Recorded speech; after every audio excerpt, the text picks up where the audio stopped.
The big play has gone missing on Rocky Top.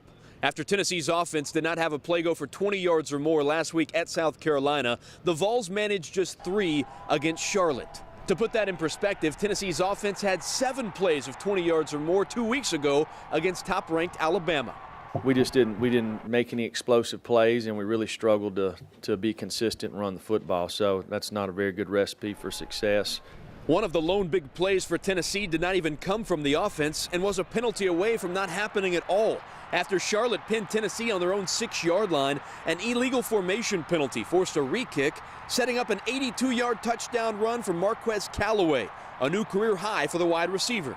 Well, watching film, we knew there was a rugby team, so we knew he was going to roll and try to pin us to the other side, and we'll have an opportunity to get it to the field. We'll have a big return, and that's pretty much exactly what happened.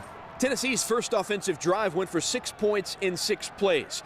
Jared Garantano, who finished 16 of 21 with 172 yards, connected with Josh Palmer in the end zone for what would be the last point scored in the game. Charlotte's got a good football team, and I know everybody sits there and they want to talk about, well, what's the score, this and that. Well, anybody can beat anybody any week.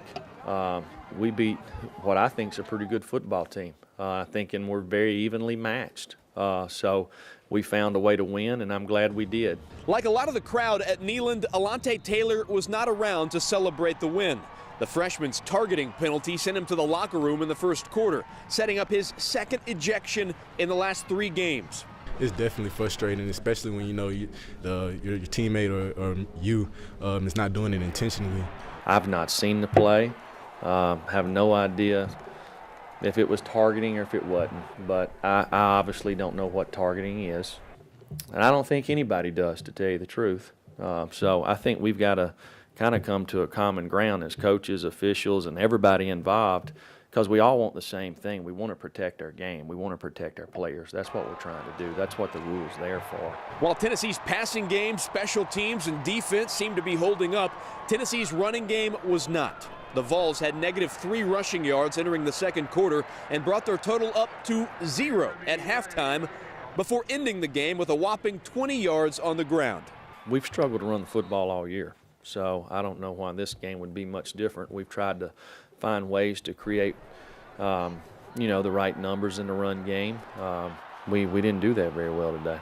Tennessee entered the game as a 21-point favorite. Charlotte covering that spread, not because of what they did, but what Tennessee didn't.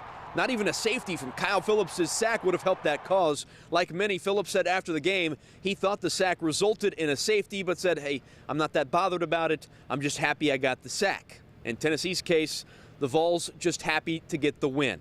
At Neyland with the Vols, Marshall Hughes, WATE 6 on your side.